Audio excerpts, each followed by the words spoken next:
Hello there, and welcome back to the 2.008 dev server. And this is obviously the place where I have to say everything is subject to change, nothing is final, and from the stuff that I have seen, there will be definitely some changes. There is so much stuff that we have to talk about that I think I'll make 2 videos. So this video is just the vehicle overview of what is new and certain new modifications on a handful of vehicles. And in this video there we will talk only about tanks and planes. The ships that you can see in the lineups below, especially the dreadnoughts, will be in a separate video, and they will be really interesting. No gameplay though, because it will be just, you know, test hangar shooting, whatever. The first US vehicle is the M1128. I think it's called the Striker, and it looks really strange. That is a bought skin, by the way. Here the stats are fully upgraded, fully spaded, and we will have a look at the M900, which is mighty. 522 from an APFSDS for a 105mm gun at a battle rating of 9.0. That is mighty. Anyway, let's continue and let's go to Germany. And Germany gets the Leopard 2A5. In the hangar, I think if I'm not mistaken, it gets into the folder with the Leopard A1A1. And yeah, it is equipped with thermal imaging and also has the DM33. So this is a pretty good tank. Comes very close to the L44 in that aspect. Very nice looking tank, also a skin. Then obviously top tier Leopard 2A6. Probably the new king, and one of the reasons is that it has the DM53, which might just be the best shell in the game. I'm not quite sure how different it is to the CL, but I think it's a bit better than the CL 3125, I think it is. So pretty good round. And I think the armor is more or less the same. Really great tank though. Then the Flak Rad, there you can see it, it's really big. Really big. Armor, yeah, forget about it. X-ray, we can see quite a lot of space. Perfect target for artillery strikes. And the one selling point is here the VT missiles, as you can see, 1250 meters per second and a 12-kilometer range. Yes. And then obviously the change to both the Maus and the 100, it gets a new shell for its 128mm, the 12,8-8,8 Panzergranate Treibspiegel. So this is basically a 88 APCBC round in a discarding seperate, and it fires at much higher velocity of 1230 meters per second, and the penetration is roughly on the level of an IS-7. How it actually does in battle, how much of an improvement it will be, we'll have to see, but it is a better shell. Will it be the ultimate bringer of balance? No, because you're still slow, your armor is still bad, your gun handling is still trash, and the reload will be still very long. But again, at least we have it. And they just added this after, you know, they announced that you can research the Maus. Yeah, that is good timing. Then we have the BF-110 G4, and that is a nasty plane with all the modules and all the Werfergranaten 21. It is practically like the same version that we got that got introduced for Italy quite a while ago. Lots of additional guns and bombs and rockets. Fantastic. And then a new German P-47. This is the Razorback, and yes, just more planes to trigger the Freeboost. And jokes aside, this has a very high civil line modifier of 2.7. Now, this is not the highest civil line modifier anymore. For planes, yes, but not in the game. I'll keep you updated in the next video when it comes to ships. because they are literally big changes.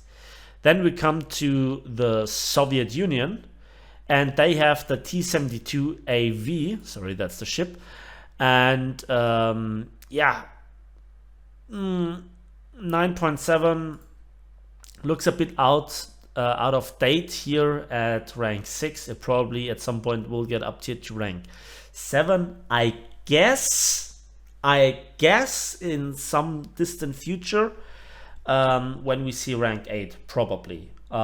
This is one of my wild guesses. And as you can see, no T90, and the shells of this tank, they're not even that good. So HE meme shell, 3BM9, 3BM15, and 3BM22. So not even the top Soviet APFSTs. There you have it. That brings us then to Great Britain, and let's begin with the VFM5. That is a very top-heavy looking tank. Armor is only aluminum alloy, not really that great, to be honest. Susceptible to hull break because, as you can see, it's a light tank. However, you have the DM33 at 9.3, which is good. There are no night vision devices yet set up. Again, everything is subject to change. And if we go here to ground realistic battles, it keeps changing all the time. We have a horsepower to ton ratio of over 25, which is really great for Brit. But come on, it looks strange. Then we have the Harrier GR1, and that is one hell of a beautiful looking plane. It looks weird, but you can have a vertical takeoff, so that is one plus point. And currently we have those settings, so those are a lot of these rams, bombs, more bombs, rockets, everything that you want to have, and obviously some beautiful 30mm Aidens. Beautiful. Let's continue to go to Japan, and here I had some issues with upgrading the tanks, so it's not fully upgraded. Let's change this real quick, because the servers were really laggy. Gaijin's quality control at its finest again, so I hope that you can forgive me for dealing with this. And we're just about to be finished, just to make sure that we have here a fair look at everything. And there we are. So type 74F with a night vision device, so no thermal imaging. Top APFSTS is the type 93, and we have some decent mobility. What's so special about this tank, I cannot really tell you at this moment, but it will do just nicely. And then we have the F1. Again, here I had some server issues with the upgrading, so it's not fully upgraded. AIM-9Es, up to 4 of them, lots of bombs. This is really quite a hefty loadout, so AIM-9Ps for all the experts amongst you. Sorry that it's not fully upgraded, but the servers are really unstable. It looks very close to the Mitsubishi. And let's continue to go to China, where we have the PTZ-89. Forgive me for the comparison, but that looks like a Chinese discount Object 120. The armor is all but existent, and the gun is a 120mm PTZ-89 cannon. And yeah, lots of ammo in the back, and we have as some ammunition the DYW1 APFSTS round. Very high muzzle velocity, decent penetration, especially for this battle rating. And the question is, does it have an autoloader? Yes, it has 5 seconds, so that is twice as much as the Object 120. Not sure if it has a stabilizer though, but it is more or less a discount Object 120. Full battle rating higher. And as a jet, we have the Q5AB, battle rating 10.0, and it is a nice looking plane, but one of the problems is that it doesn't have any sort of air-to-air ordnance, and it has 23mm cannons with 240 rounds. Beautiful. How good it is, that's up to you. Then we have the Celere Sahariano. I hope I pronounced this right. This is a low tier tank and it looks really kind of cool. A bit squished, but okay. Angled armor at this battle rating is not very common, but it's not really thick. How it actually does in battle we'll have to see, but at least it looks like a reasonably quick tank with over 20 horsepower per ton. So, and the X-ray looks like that. Good. Then the Leopard 1A5. This is the same as in the German tech tree. And it gets an LWSLR system and also the DM33. So we have here, where does it stand in the tech tree? Yeah, as after the OF40 Mark IIA. So, and then we have the FC20 BIS as a low tier attacker, and yeah, it has also a 37mm that only fires HE. Not really good for ground attacking, but that's what it is. Offensive 50 cal, and you have 2 of them, and then we have not the greatest selection of bombs. Those are only 160 kilogram bombs, or 151 kilograms when you look at the mass. But something new, something low tier, it's always nice. Then we come to France, and there we have the Lorraine 37L. I mean, how can you not love this thing, especially since it has such a tough armor? Yeah, that looks interesting. We'll have to see how this does. Then we have the Leclerc S2.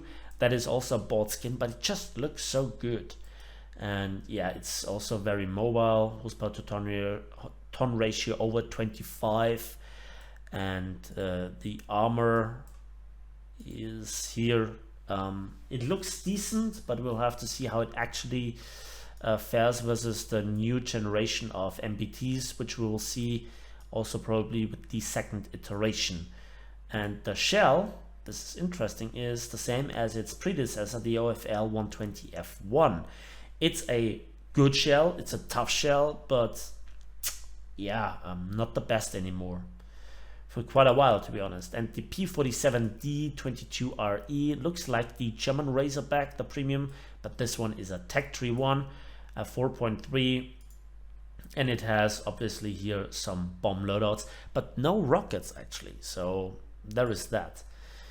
And then let's come to Sweden, and the Swedes have the STRV 122BPLSS, which looks really interesting. That's still an L44. If you look at the APFSDS, it's a DM33 and obviously an HE meme shell. However, the interesting part is here. Let me just quickly get this out of the way. Here, this optics. It says it's a 360 panorama. What it does in the game, as I figured out in the test drive, it's nothing special. It's just a bit raised, so you can be a bit safer behind a ridgeline. And then we have, obviously, as the last vehicle, without looking at the ships, the SK60B, which looks really interesting, and we have to see how it does at battle rating 7.3 for a jet.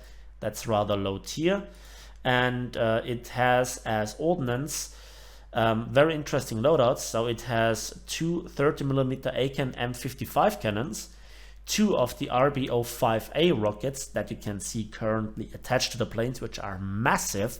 That is like literally a battleship HE shell warhead. It's massive. Then we have 12 of the M56D rockets and 6 of the 14.5 centimeter PSR AK M49A rockets, which are also quite massive. However, the penetration is not really mentioned here, but you have 2.7 kilograms or 4.3 kilograms of TNT equivalent. So that has been the rather quick preview of the vehicles in a what looks a really nice looking game. This is not the full graphics settings though, and the clouds look a bit unusual for me who has played this game for quite a while. We'll have to see how it looks with better graphics settings. Like this is my normal graphic settings, but it's not like cinematic or something like this. It looks really great. So this will be the video on the tanks and planes. There are no new helicopters, and I will look at the ships in a separate video. That's it for me. Thanks for watching. Thanks for listening. I hope you found this video informative. Please give it a like if so, and subscribe if you want to see more. And we'll see each other in the skies and on the battlefields of War Thunder.